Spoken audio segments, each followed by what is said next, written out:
Selamat pagi anak-anak. Apa kabar kalian hari ini? Saya percaya kalian semua dalam keadaan sehat. Kita akan mulai pelajaran kita hari ini. Sebelumnya kita mau berdoa terlebih dahulu.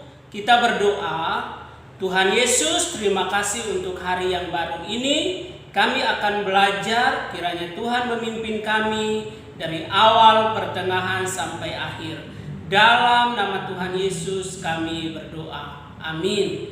Sebelum kita mulai pelajaran kita, semua bangkit berdiri dan kita akan sama-sama mengucapkan salam PPK maupun tepuk PPK.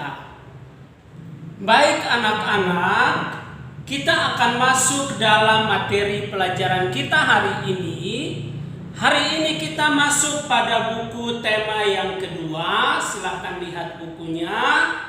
Dan temanya adalah udara bersih bagi kesehatan. Udara bersih bagi kesehatan. Anak-anak silahkan buka bukunya dari buku tema 2, subtema 1, pembelajaran yang pertama. Kita akan memperhatikan bersama-sama. Dalam bagian subtema 1 ini kita akan belajar tentang bagaimana tubuh mengolah udara sehingga udara yang masuk di dalam tubuh kita itu dapat bermanfaat dengan baik.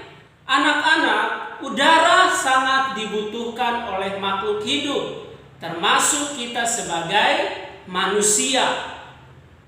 Udara yang sehat adalah udara pada saat pagi hari. Kenapa? Karena udara pada pagi hari itu adalah udara yang sehat dan segar.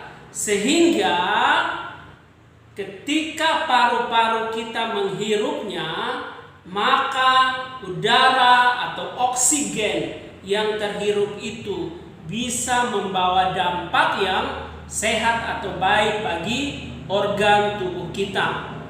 Manusia dalam menghirup udara disebut sebagai oksigen, sementara udara yang keluar adalah disebut karbon dioksida. Contohnya, coba semua tarik napasnya, lalu keluarkan dari mulut. Ketika kita tarik dan udara masuk, itu disebut sebagai oksigen. Namun ketika kita buka mulut dan mengeluarkan, itu disebut sebagai karbon dioksida. Nah anak-anak, khusus hari ini kita akan memperhatikan alat pernapasan pada hewan. Alat pernapasan pada hewan. Alat pernapasan pada hewan, tiap hewan itu berbeda-beda antara satu hewan dengan hewan yang lainnya, dan biasanya sesuai dengan tempat hidup dari hewan-hewan tersebut. Jadi tergantung tempat hidupnya di mana. Nah, berbicara tentang alat pernapasan pada hewan, maka alat pernapasan pada hewan dikelompokkan dalam 4 kelompok. Kita akan melihatnya satu persatu.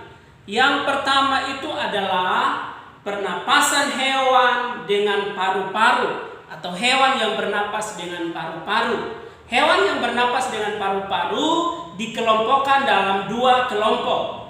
Kelompok yang pertama itu adalah kelompok hewan mamalia. Kelompok hewan mamalia adalah hewan atau binatang yang menyusui anaknya.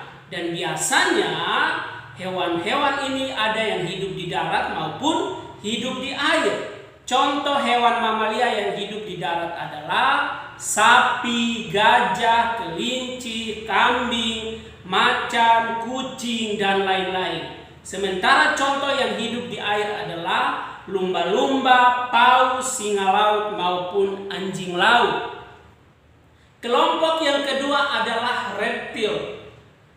Hewan yang termasuk kelompok hewan reptil itu adalah hewan melata. Contohnya adalah buaya, ular, kadal, cicak, kura-kura, dan lain-lain. Lalu yang kedua adalah pernapasan hewan dengan trakea. Contohnya adalah hewan yang bernapas dengan trakea adalah serangga. Trakea adalah pembuluh-pembuluh udara yang bercabang dan memenuhi bagian tubuh dari serangga. Contoh serangga itu adalah belalang, lebah, lalat, nyamuk, dan lain-lain. Yang berikutnya adalah pernapasan hewan dengan kulit. Ada hewan yang bernapas menggunakan kulit. Itu dikelompokkan dalam 2 kelompok.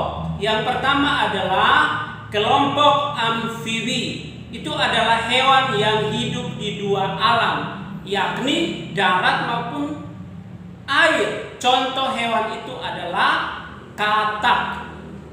Tapi kelompok yang kedua adalah cacing.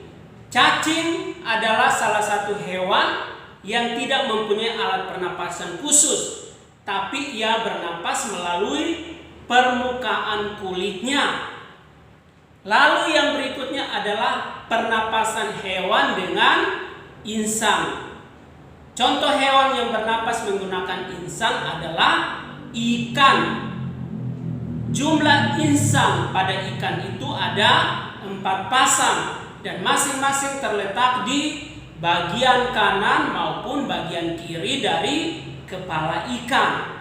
Nah, ini adalah penjelasan secara singkat tentang pernapasan pada hewan yang dikelompokkan di dalam 4 kelompok. Anak-anak bisa membacanya di buku kalian, karena di sana pun menjelaskan hal yang sama seperti yang saya jelaskan supaya kalian tidak melupakan itu. Nah, tugas bagi kalian di jam yang pertama ini adalah silahkan kalian mengerjakan. Ayo lakukan halaman yang kelima. Silahkan kerjakan dengan benar, boleh cari di internet, boleh cari di buku penjelasan-penjelasan untuk kalian bisa mengerjakan soal-soal itu. Nah, selamat mengerjakan. Setelah dikerjakan, jangan lupa dikumpulkan. Terima kasih, Tuhan Yesus memberkati.